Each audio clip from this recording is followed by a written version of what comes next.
Hello everyone, welcome back to my YouTube channel. तो जो भी स्टूडेंट 12th अभी कंप्लीट कर लिए हैं, 12th पास कर लिए हैं, तो वो अगर नीट एंट्रेंस एग्ज़ाम देना चाहते हैं, मेडिकल फील्ड में जाना चाहते हैं, मेडिकल से संबंधित कोर्स करना चाहते हैं, तो अगर नीट आप देना चाहते हैं तो नीट अगर आप क्वालिफाई कर जाते हैं तो ऑल इंडिया में जितने भी गवर्नमेंट कॉलेज हों या फिर प्राइवेट कॉलेज हों, पूरे ऑल इंडिया में, तो इसी के थ्रू आप एडमिशन ले सकते हैं और अपना मेडिकल का कोर्स कंप्लीट कर सकते हैं। अब देखिए, NEET National Eligibility Entrance Test आपके 200 क्वेश्चन पूछे जाते हैं। एंट्रेंस एग्जाम देना चाह रहे हैं तो नीट में आपके 200 क्वेश्चन टोटल पूछे जाते हैं, फिजिक्स, केमिस्ट्री और बायोलॉजी। और 200 क्वेश्चन में आपको 180 ही क्वेश्चन करने रहते हैं। बायोलॉजी में आपको 100 क्वेश्चन आएंगे लेकिन आपको 90 क्वेश्चन करने रहेंगे। केमिस्ट्री में 50 क्वेश्चन आएगा लेकिन आपको 45 ही क्वेश्चन करने रहेंगे। और फिजिक्स में 50 क्वेश्चन आएगा लेकिन आपको क्वेश्चन करने रहेंगे 45। तो टोटल 180 क्वेश्चन करने रहते हैं, 720 नंबर का होता है। तो अगर ये आप करते हैं तो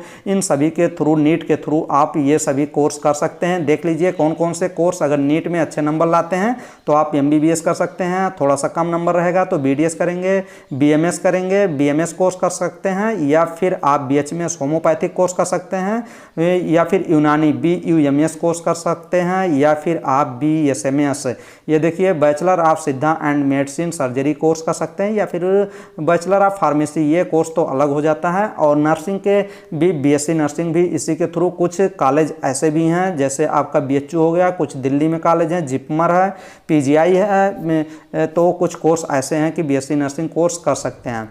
तो ये देखिए, अब इतने आप अगर नीट क्वालिफाई करते हैं तो इन सभी कोर्स में आप एडमिशन ले सकते हैं। ये इसमें भी कोर्स में आपका नीट के थ्रू ही होता है। और veterinary science and animal husbandry, जो पशु डॉक्टर होते हैं, वेटनरी डॉक्टर होते हैं, तो नीट के थ्रू ही इसमें एडमिशन होता है। तो इन सभी कोर्स में अगर आपको एडमिशन लेना है तो नीट क्वालिफाई करना पड़ेगा और नीट में अच्छे नंबर लाने पड़ेंगे। तो जो भी स्टूडेंट को नीट एंट्रेंस एग्ज़ाम देना है 2024 में, तो वो प्रिपरेशन करना स्टार्ट कर दें। और नीट के थ्रू मैंने बता ही दिया कौन कौन से कोर्स आते हैं।